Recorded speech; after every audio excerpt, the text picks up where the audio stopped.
వ్యతిరేకత అనేది అంటున్నారు కదా మీరు కూటమి ప్రభుత్వం మీద. వ్యతిరేకత అనేది వైఎస్ఆర్సీపీ మీద కూడా ఇంకా చాలా బలంగానే ఉంది కదా. వ్యతిరేకత అనేటువంటిది అందుకే కూటమిని ఎన్నుకున్నారు ప్రజలు కదా.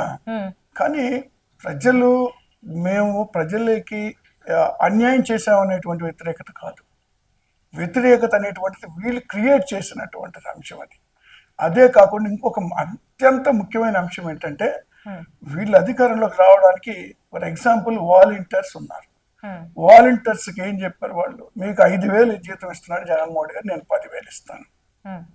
2,60,000 మంది వాలంటీర్స్కి మరి 5,000 నుంచి 10,000 ఇస్తామని నమ్మబలికి అనేక మంది మద్దతు తీసుకున్నారు కదా, వాళ్ళ కుటుంబాలే కానీ. కానీ ఏమైంది, ఎన్నికల తర్వాత అసలు వాలంటీర్ వ్యవస్థనే తీసి పక్కన పెట్టేసేసారు.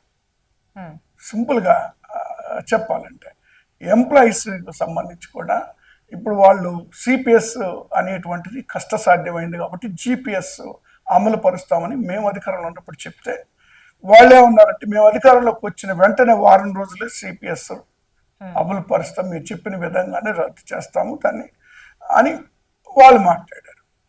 అంటే నేనేమంటా, కానీ ఏం జరిగింది, చేయలేదు కదా. మేము ఏదైతే జిపిఎస్ అన్నామో దాన్నే ఇప్పుడు వాళ్ళు అమలు పరుస్తున్నారు.